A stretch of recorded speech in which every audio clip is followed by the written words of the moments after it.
Welcome to Sports Debaters. I'm Will. And I'm Henry. And the NBA playoffs are coming to an end as Game 7 of the Clippers and the Spurs is already underway, and it seems as if the Spurs have this one in the bag already, and it's only the second quarter. Yeah. Will, what has surprised you most about the first round of the playoffs? You know, the first round of the playoffs this year has been one of the best of all time. You look at all the way teams winning, you look at all the Game 7s. I'm going to say, obviously, and you add on the whole Donald Sterling fallout. You look at this, and this playoffs is really surprising to me is how well the lower seeds have performed. Even besides the Bobcats who were swept, you look at the lower seeds, and they were competitive in the series of every series except for the Bobcats, and then obviously the Bulls Wizards was not a competitive series, but that was not that was technically an upset. Exactly. That was an upset as well. And what really surprised me was, I agree, not all the lower seeds actually got the upsets, but they were able to compete with them. There were so many Game 7s, and at the end of the day, the top seeds did end up winning, such as it seems like the Spurs are going to win. The Pacers finally showed up for one game.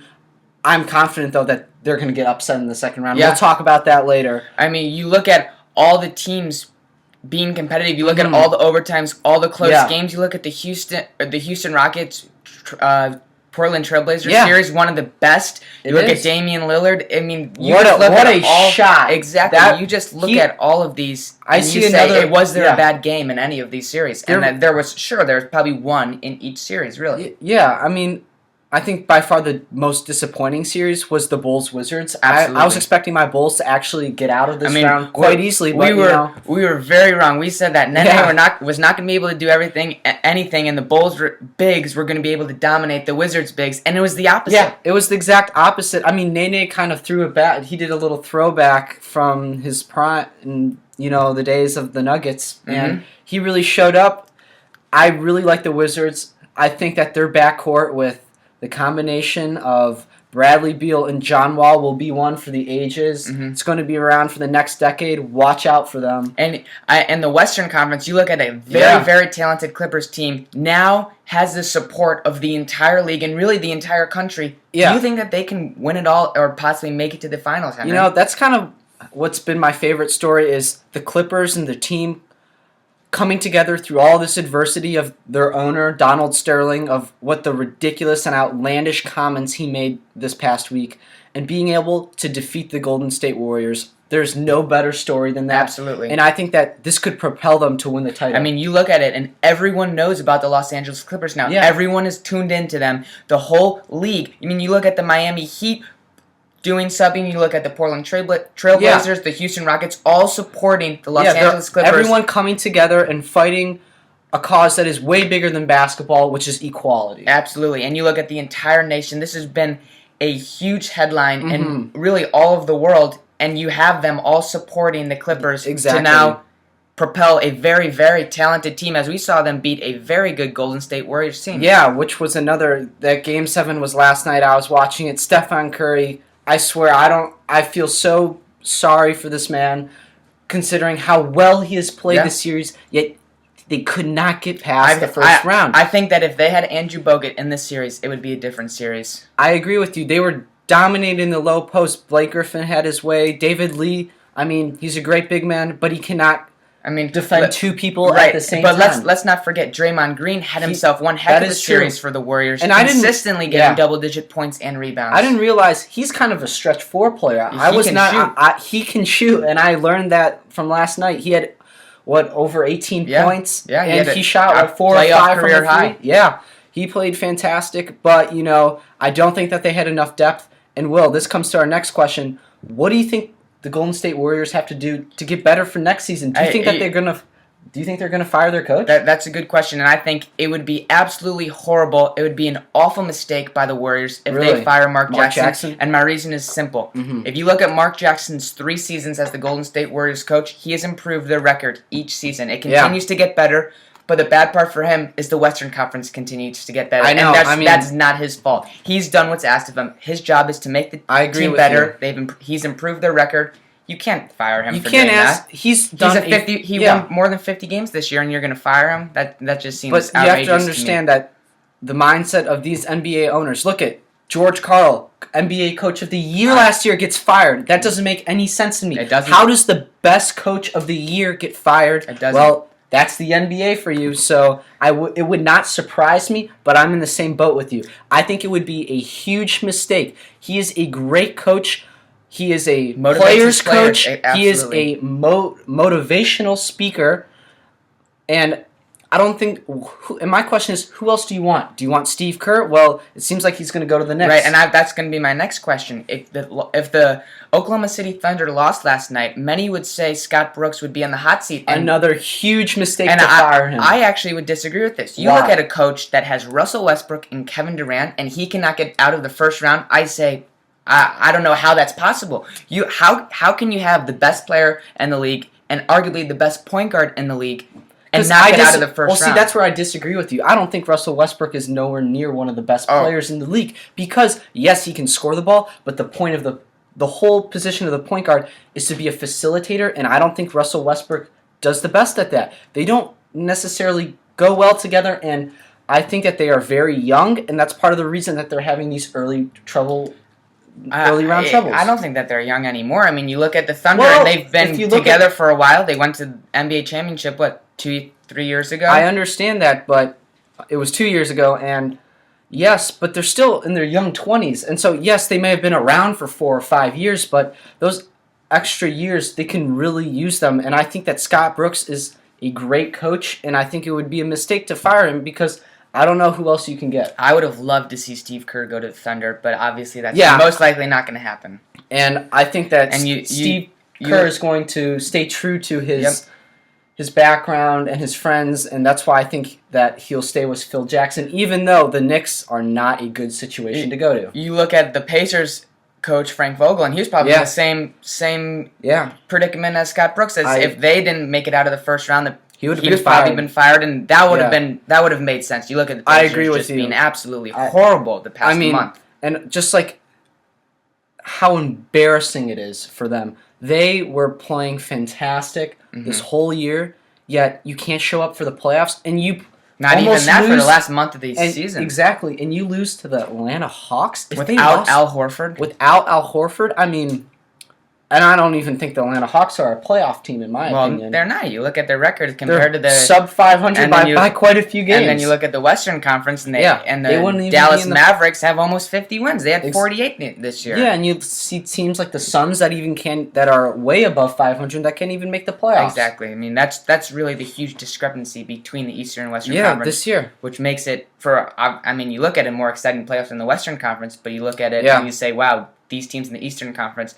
while exciting series, really shouldn't be exciting series. Yeah, they shouldn't. I mean, some of these series are just way too close for comfort for the top seeds. And, now, the only team that really got their business done was the Miami Heat. And that's expected. And I'm interested to see how they come back after a week's rest. You would say for a team like them, that's great to have a week's rest, to have Dwayne Wade out for a week rest. But I don't know. I'm curious to see how they can come back after not playing in a game-like situation for over a week, and it'll be interesting to see. Do they come out red hot right away, or does it take them a little bit of time to warm up? I think that it's going to take a little time for them to warm up. Do they lose game one?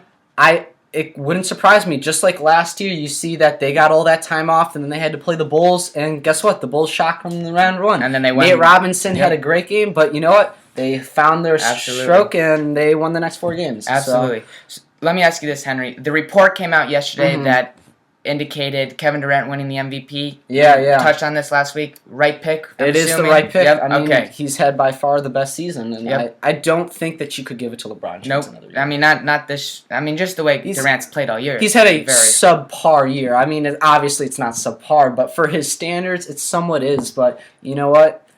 He didn't deserve it, and I think all the credit has to go to Kevin Durant. Absolutely. Durant had himself a spectacular year. Yeah. And you look at Michael Carter Williams winning the Rookie of the Year, and that wasn't really close either, as no other rookie came close to performing as well as Michael Carter Williams. I think that just kind of speaks to the volumes of how weak this draft class was. There weren't very many great picks compared to what were this overhyped draft that's coming out. Is it going to be overhyped? Could this be the once-in-a-generation draft with seeing Jabari, Wiggins? I think that Julius Randle, Joel Embiid. I think that if Michael Carter Williams was in that draft, I don't even think he would be in the top 10. Well, I mean, you look at Michael Carter-Williams putting, 3 triple-doubles in his first month of his Yeah, career? which That's was- pretty spectacular. That is right pretty there. spectacular, but then again, look at his team.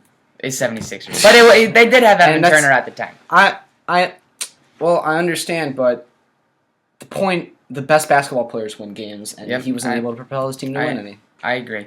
So let's transition to the NHL playoffs, which Yeah. has been equally as exciting as How I many believe it was Wednesday night that had 3 Game 7s. Yes, it was. And it was unbelievable. These NHL playoffs, overtime after overtime after Yep. overtime after Game 7 after game. I mean, it's been absolutely amazing to watch. You look at, it's hard to say which has been better, the NBA or the NHL playoffs, because they've both been just so exciting. It's exactly what all fans want. Very competitive games that go into series that go into Game 7s. Everyone wants this, and you know what? It's a fan's dream. It is. It really is. Let me ask you this. Who do you think after the first round? Who do you gotta think? put me on the spot. I told you that I thought the Avalanche against the Blackhawks was going to be in the second round, and I said the Blackhawks against the Canadiens in the finals. I'm sticking with my pick because I like the way the Canadiens are playing. I know they blew their lead yesterday against the Bruins, and which was very embarrassing for them, but they still split in Boston, which is huge for them to now go back to Montreal. So I look at the Bruins Montreal series, and I like the Canadiens coming out of that, and I like the fact that the Wild and they beat should the have won. Avalanche. You know what? The Canadiens screwed up in that game. They had a Absolutely. 2-goal lead Yep. with 9 minutes left. Absolutely. They should have put that game away, and I think if they did, they would have easily won that series.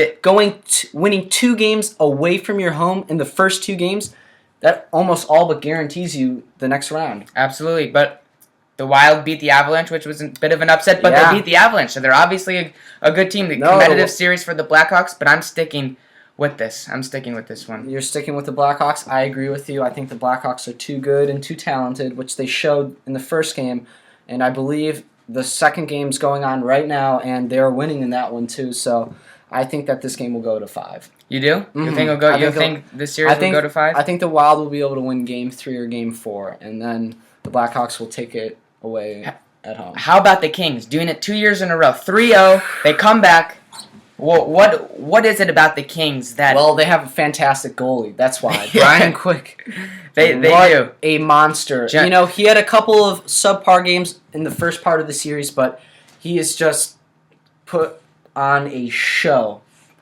What about the Rangers and the Penguins? The Rangers. You know what? The Rangers Well, the Penguins went to Game 7. Yeah, and the Penguins were my Stanley Cup pick. Yes, they were my pick, and you know what? I'm kind of scared about it. Why is because that? You know what? They lost a game at home, and that is, you can't drop games at home. Home ice advantage, especially in hockey, is so important. I understand, but if you look at the way the playoffs are going, you lose a game at home, you're almost guaranteed to win a game away because just how crazy it's been. You don't want. I know. You don't want to put your money on that, obviously. No way. And the Rangers are really, really good. Yeah. And if Sidney Crosby keeps on having those subpar games and not getting any points, they're not going to win. I got a quick alert for you, Henry. The Blackhawks just went up 2-0 on the Wild. 2-0. Yep, I think that our prediction holds true. So are you sticking? Are you saying five games? Do you think they make it to the Stanley Cup?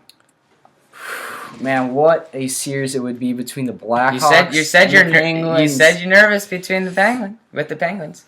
I'll say yeah. Ooh, I think that's what's gonna happen. He's coming after me. Yep. He wants to follow me. Oh yeah, for sure. All right, so we touched on the Donald Sterling, how awful it was. But what do you think about the downfall of all this? What do you think? Who do you think will be the next owner? What do you think how the league has handled this? What do you think how the Clippers have handled this?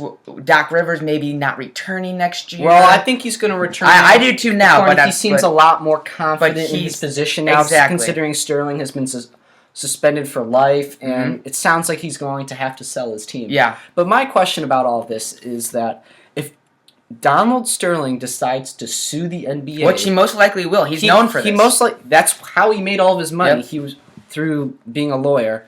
I think that he has a legitimate chance of actually retaining his ownership because, according to the First Amendment, everyone has the right of free speech, and it doesn't matter how ridiculous or how wrong it is. And trust me, I think what he said is completely racist and wrong, and we do not need this in our society. But everyone's guaranteed this right, and for someone to kick him out because of his political views or his social views, you know what? The Supreme Court might think otherwise and might grant him his ownership. But I mean, that's a good question, but I look at the NBA and you look at almost 80% of them are African American, and how can someone like that survive in a culture like that? I think that's part of the reason that he might end up not even wanting to sue because of how. Let's also not forget that he just was it came out that he's been diagnosed with prostate cancer, but we also know that he has the money to pay for the medicine that he can't die, basically. Yeah, basically. That's not going to be an issue, I don't think. And I hope that this man does not sue because I don't want him in the NBA. I don't want these people in our society, but the fact of the matter is the First Amendment grants right to free speech for everyone. So no matter what you agree or disagree, he can say whatever he wants, and I don't know if the NBA did the right thing by just taking away his business, basically taking away his business. I think in the end he probably will sue because that's just what he does. But it would be silly for him to, because if you really look at it, Donald Sterling has absolutely no support from anyone. He's doing this by himself. If he comes back into the ownership, I mean, there's going to be serious issues, and he's going to be forced to give it up again. Yeah, and basically he's going to be forced because he might do this and it might delay some time. So maybe he'll be able to go see an NBA. Then you have the best players, LeBron James and Kevin Durant, saying we're not going to play until he's out of there. Exactly. So what are you going to do? No, everyone's going to start boycotting his games if he gets ownership again. He's going to lose all this money. He's going to lose all of his sponsorships and everything. No one's going to show up to the games. So he'll inevitably, if he's going to lose it again. So it doesn't matter, Donald Sterling. What I'm trying to say is that this man is going to lose it. He might win it in the courts, but at the end of the day, he's going to lose it again through losing all this money. Let's also not forget he is 80 years old.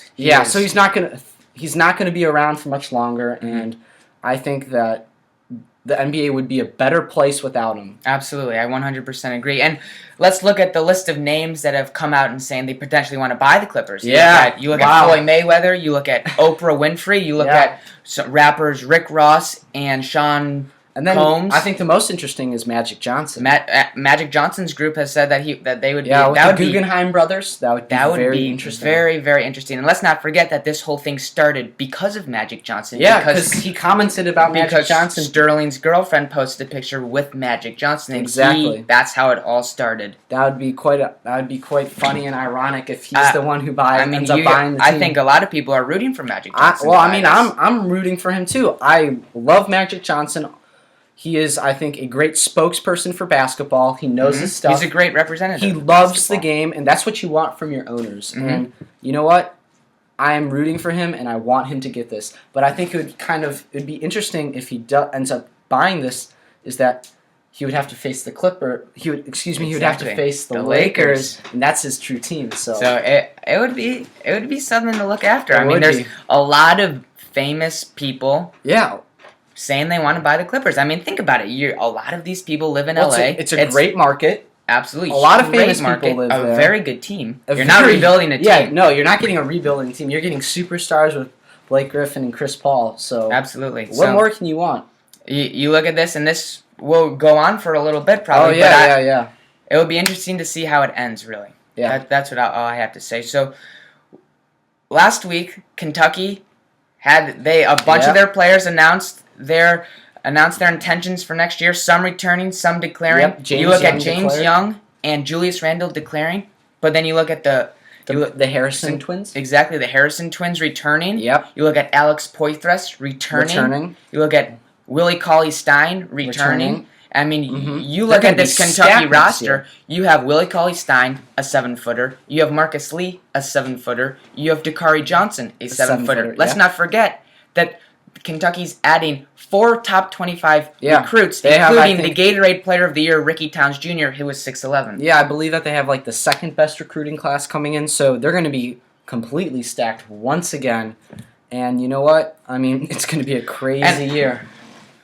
The reason that I think that it would be, I don't want to say embarrassing, but it would be surprising if Kentucky doesn't win this year, is because now you have the talent with experience, and we hadn't seen that, and we haven't seen that from Kentucky since they won the national championship. I agree with you. Yeah, I mean, there's no excuses this next year. They have juniors, Alex Poitras and Willie Cauley-Stein.